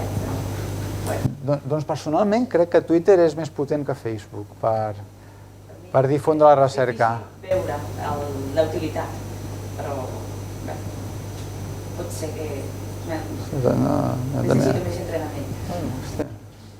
T'explicaré una anècdota. Això era per si em demanàveu un bis. A veure. A Twitter s'ha de ser present per difondre la recerca, però mai d'aquesta manera. És a dir, aquest tuit és un tuit horrorós, és un tuit lleig. És un tuit que fins i tot jo quan el llegeixo m'agafen totes les malalties. Soc una mica hipocondríac i llegeixo aquest tuit i no em ve de gust llegir l'article de veritat. Clar, nosaltres quan tuitegem el que hem de fer és que el tuit sigui poesia, és a dir, que tingui una harmonia, que sigui un tuit maco de llegir, no? Per exemple,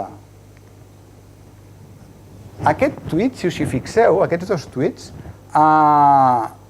comuniquen recerca millor que no pas aquell tuit tan lleig. Per què? Doncs perquè el descriptiu literal va al gra, utilitza hashtags. Jo soc editora de la revista Rusk, Universities and Knowledge Society Journal. Hem obert un Twitter fa 7 mesos, crec. Et volia fer unes quantes preguntes. Una és, hi ha alguna referència, algun indicador o alguna manera de saber que el ritme de creixement de seguidors és adequat? És a dir, és un tema que em qüestió. Després, un altre tema relacionat amb això. Hi ha alguns comptes de Twitter tenen una mena de rellotget que posa la data amb què està unit. Sí.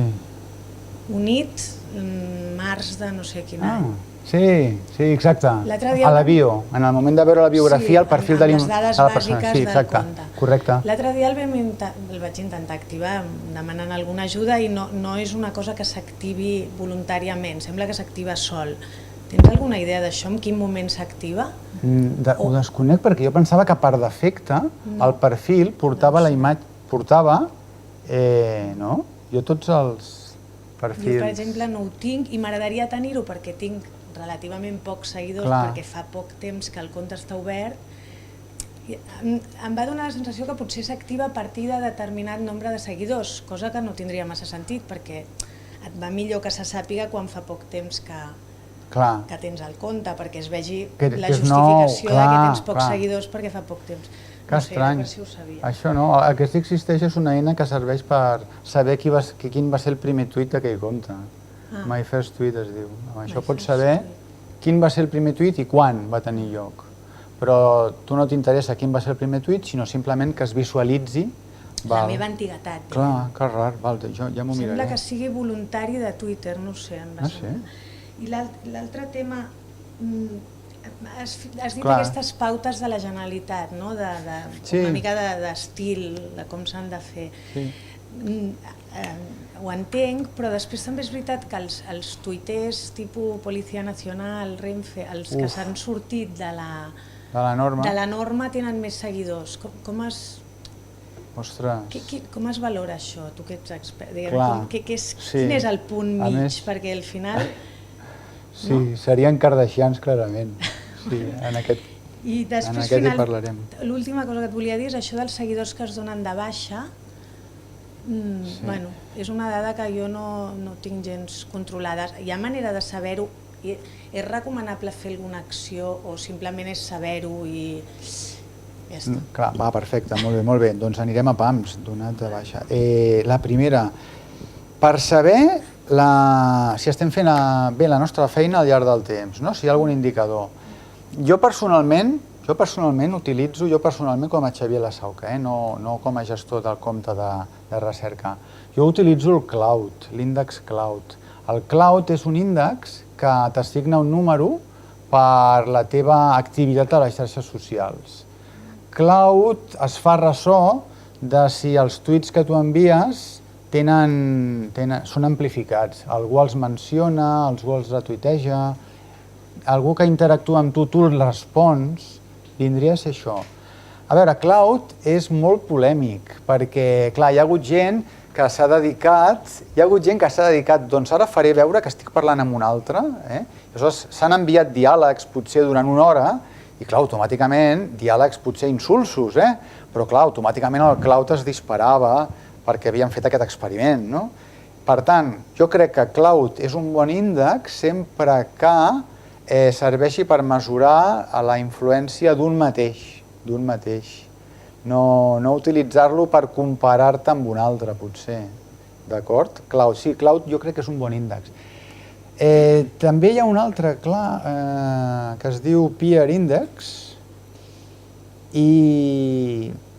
però aquest jo no l'he utilitzat, i Carret. Carret és més transparent, perquè els de Cloud no expliquen quin mecanisme fan servir perquè surti el numeret. En canvi, els de Carret sí. Els de Carret et diuen, doncs mira, tens aquest índex perquè ets bo aquí a Facebook per això, a LinkedIn perquè tens aquesta activitat, etc. Són molt més transparents.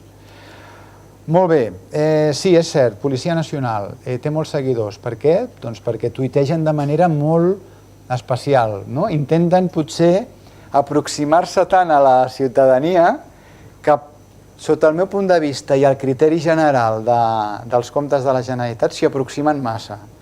No? Clar, us coneixeu, no? Policia Nacional acostuma a ser molt xeli, molta proximitat, molt de tu. No ens agrada aquest estil, Per tant, tot i que potser des de la Generalitat els comptes no són tan divertits o no hi ha aquesta proximitat, jo advoco més per tenir menys seguidors i fer una cosa més neutra, sí, més neutra.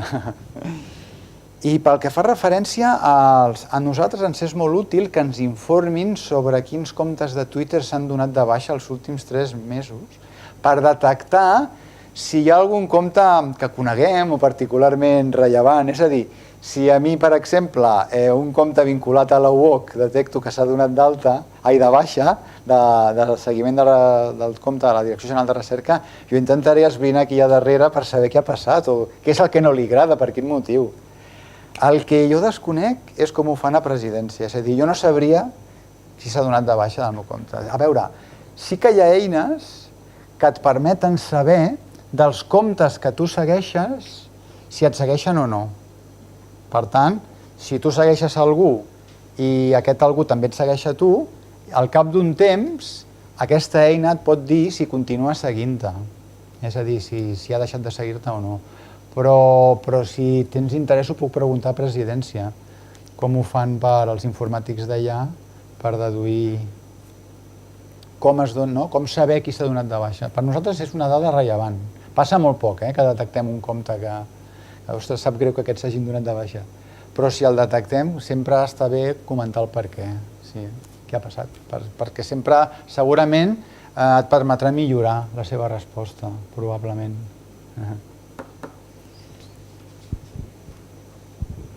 Hola, soc el Raül de l'IREC i la meva pregunta és, ja ho has comentat una mica, però bàsicament quin temps has de dedicar a la xarxa social 2.0? Perquè si ho fas amb diferents investigadors o centres de recerca, potser tens una persona dedicada, però si és personal per guanyar popularitat, no, per guanyar índex i que tinguis més visibilitat, més els teus articles i tot això.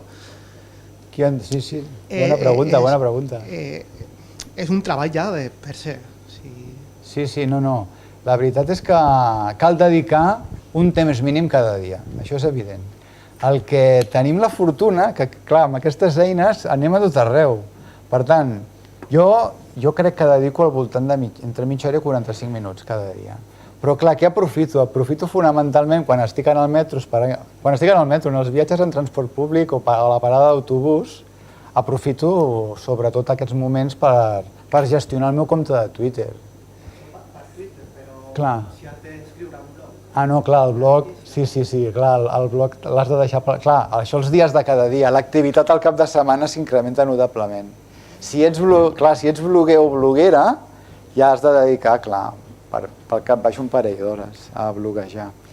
I l'activitat de Twitter també s'incrementa una mica al cap de setmana. El que passa que també s'aprofita el cap de setmana els desplaçaments. És que és el que ens dona, no?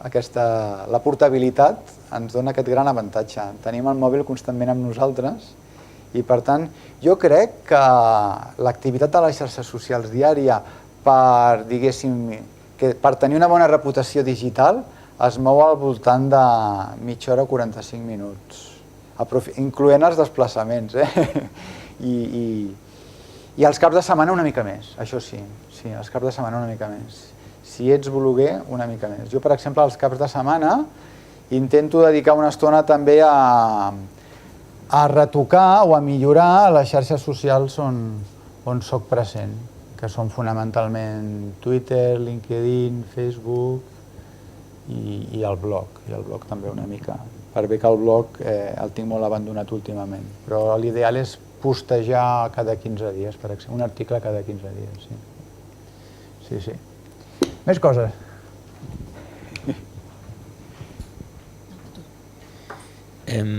Jo soc Israel Conejero, d'aquí de la UOC també, i faig de project manager d'alguns projectes. Clar, hi ha moltes xarxes, hem de dialogar i hem d'estar connectats. Clar, si escrivim a Twitter, per exemple, i ho connectem a tot, de manera que el contingut de Twitter surti igual a tot arreu, o ens adaptem el missatge a cadascuna de les xarxes? Perquè, clar, molt bona pregunta, no és el mateix temps que has de dedicar, per exemple. No, tens tota la raó en el tema de l'adaptació. L'adaptació és essencial. No hi ha res més lleig que els que sou a Facebook, segur que em donareu la raó, no hi ha res més lleig que veure un tuit a Facebook, no? Veus aquell idioma estrany supercurt? És a dir, el missatge s'ha d'adaptar. El missatge s'ha d'adaptar i el Twitter és diferent de Facebook o Google+. És evident, és evident. Aleshores, clar, dir el mateix.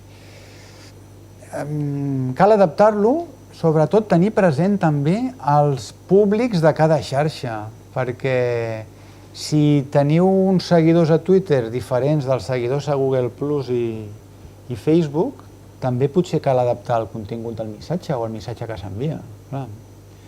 En el meu cas, jo el que m'he adonat és que tinc seguidors molt diferents, tant a Twitter com a Google Plus com a Facebook. Per tant, intento adaptar-lo una mica a cada tipologia de seguidors. I, evidentment, per tenir amplificació, reescriure.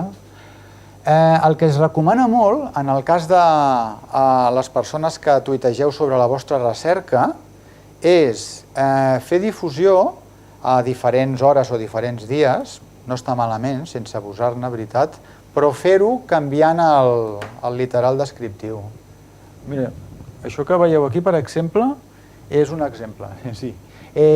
Són 2 tuits enviats per aquest investigador sobre un article seu, aquest noi és bioestadístic. El que passa que els va enviar dies diferents i també hores diferents. Fixeu-vos que és completament diferent el literal, perquè si és sempre el mateix literal es considera spam i és lleig. Fas unfollow. Si veus que un tio repiula sempre el mateix, fas unfollow. Merci. No, de res. Ja, també relacionat amb poder tindre en vista el que són els públics, les audiències potencials del teu ús de les eines, a mi sempre em sobrevé el dubte de quin idioma fer servir.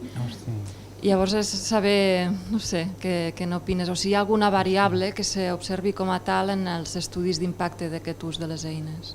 Sí, el que es recomana, a veure, anem a pams. El que es recomana és no obrir comptes en diferents idiomes. Això és el que es recomana. Sinó que la institució tingui un sol compte i utilitzi diverses llengües. Això sí que no hi ha cap inconvenient. La utilització de diverses llengües des d'un compte està permesa, està tolerada. El que passa que ens aniríem també una mica a la recomanació d'abans, que és, si tu informes sobre una recerca, per exemple, en català, no informis acte seguit de la mateixa recerca en anglès i en castellà, sinó deixa passar un temps, d'acord? Deixa passar un temps. Perquè la mateixa informació en molt poc temps de diferència, però sí, òbviament és tolerable tuitejar des d'un mateix compte institucional o personal en diversos idiomes. Sí, exacte. Sí. No sé si he resolt els dubtes. Bueno, clar, al canviar de llengua, sí. Això, mira, el canvi de llengua és tan impactant que es pot mantenir literal, penso. Sí, sense problemes. Sí, hola.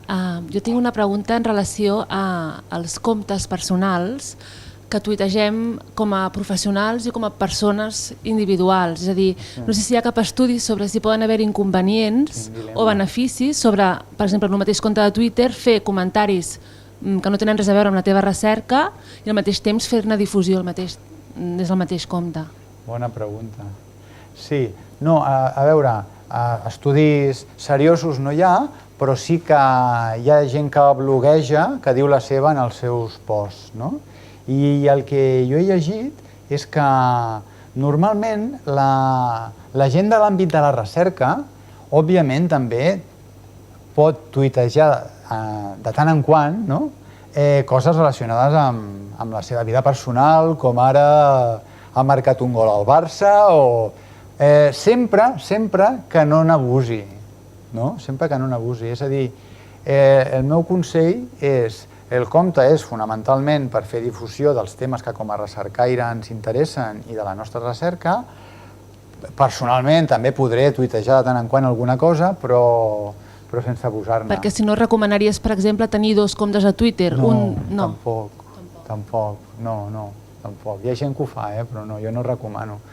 Jo crec que de cara a tenir una bona marca personal és millor tenir, si no disperses, és a dir, sí.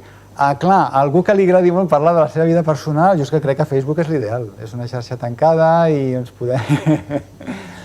Crec que és una altra xarxa. Twitter sí que de tant en quant podem, òbviament, tuitejar alguna cosa. Si jo mateix tuitejo poesies de tant en quant que m'agraden, o una imatge, no? Cap problema. Però no abusar-ne, sí. Mira, jo més des de la banda de biblioteca entenc que nosaltres hem d'incorporar, i de fet estem en ello i així, d'incorporar nous índexs com els almètrics i tal en els informes bibliomètrics, però no sé si s'escapa i si ho pot resoldre, però no sé, tu creus que les agències avaluadores de la qualitat també afegiran aquests índexs a les seves convocatòries d'acreditació de professorat i companyia? A curt termini no. No, a curt termini no, és veritat. A curt termini no, el que passa que alguna cosa s'està movent. Clar, les mètriques alternatives han generat un debat molt intens, sobretot entre els bibliometristes, però el món està portant cap al seu reconeixement. Aleshores, clar, la pregunta que em feies tan concreta, ostres, clar, a curt termini no. Però en el nostre món, català i estatal, però clar, del Regne Unit i dels Estats Units, del món anglosaxó, és que ve un tsunami.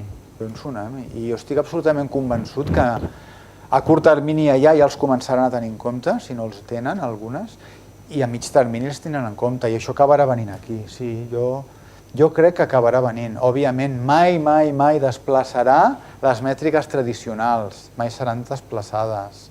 Però, en canvi, sí que estaran allà. Sí que estaran allà perquè cada cop hi haurà més rigor, saps? Cada cop hi haurà més rigor.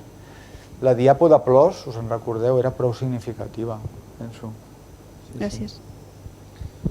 Respecte a la captació de seguidors a Twitter, per exemple, clar, entenc que és evident que per captar has de tenir bons continguts i has de fer coses interessants, però en projectes de recerca, si has de justificar determinades coses a la Comissió Europea, doncs tens un compte de Twitter d'un projecte i has de dir voldria acabar el compte, o sigui, voldria acabar el projecte amb 400 seguidors. Per exemple, perquè volen indicadors de que ho estàs fent bé i de que tens seguidors.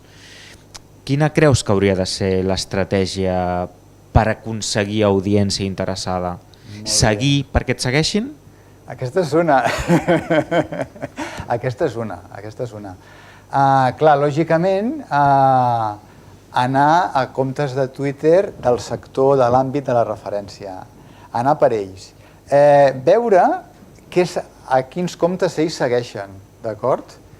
Fer-te seguidor, sí, és evident. Però, sobretot, de tant en quant, interactuar amb ells, també. És a dir, de la mateixa manera que nosaltres com a administració pública intentem interactuar amb els agents fent-los un retweet o fent-los una menció o recomanant actuacions seves, vosaltres, una manera de cridar l'atenció al sector és també teixint complicitats amb ells via 2.0, és a dir, tuitejar els seus tuits, fer una menció, very interesting, i el seu, no? A més, amb una connotació, veritat, amb una connotació personal vostra, very interesting, RT, o molt recomanable, sí. Jo penso que cal teixir complicitats i aleshores, com sigui que Twitter t'avisa de seguida quan algú t'esmenta, jo ho tinc activat, crec que val la pena, ho tens activat per defecte. Ostres, a veure qui són aquests, no els coneixíem, qui està dient això? Doncs molt bé, un grup de recerca aquí que tracta això. I a veure què diuen, molt interessant. És que el follow back és automàtic, sí. Costa tan poc fer un follow back. Sí. Quina eina fa servir per consultar Twitter? Hi ha alguna eina més eficient que altra per filtrar o gestionar? Sí, jo per gestionar Twitter faig servir HotSuite. HotSuite és una bona eina i TweetDeck, ara no em sortia. TweetDeck, jo sobretot faig servir TweetDeck. Vaig començar amb HotSuite. TweetDeck va molt bé perquè et permet gestionar tots els teus seguidors el que diuen i a més les mencions que fan de tu o d'una paraula concreta o d'un hashtag concret. Clar, a mi m'agrada molt seguir el que es diu sobre recerca, la paraula recercat, que és el nom del butlletí electrònic. M'agrada molt seguir el meu cognom, a veure què diuen, a veure si apareix, encara que sigui el nom d'un carrer de Figueres, no? Per tant, quan surt un tuit estrany. TweetDeck és l'eina que jo recomano per fer seguiment de tot el que es cuina a Twitter amb una pantalla que et permet tenir unes columnes de manera molt visual i molt gràfica. Sí, TweetDeck. TweetDeck és tweet acabat en DECK. TweetDeck. Doncs mira que és mala sort que... No, tweet amb dues S. Sí, tweet amb dues S, TWET, DEC. No, de res. Mira, la del TweetDeck l'havia retirada, la diapo del TweetDeck l'havia retirada per no allargar massa la presentació. Més coses, dames, cavallers.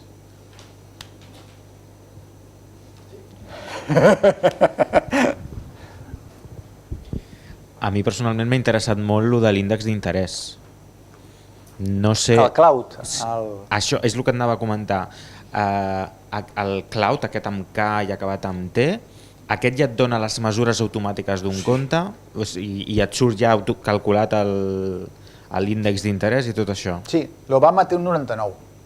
És un índex que sí, que va de l'1 a 100, l'Obama té un 99, crec que no existeix el 0, ja parteix tu directament, i això és un rumor, es rumoreja que les agències de comunicació nord-americanes, per captar periodistes influents i mediàtics, els demanen un cloud mínim de 70. Els demanen un cloud mínim de 70. A casa nostra jo diria que un 60 ja és molt bo, oi?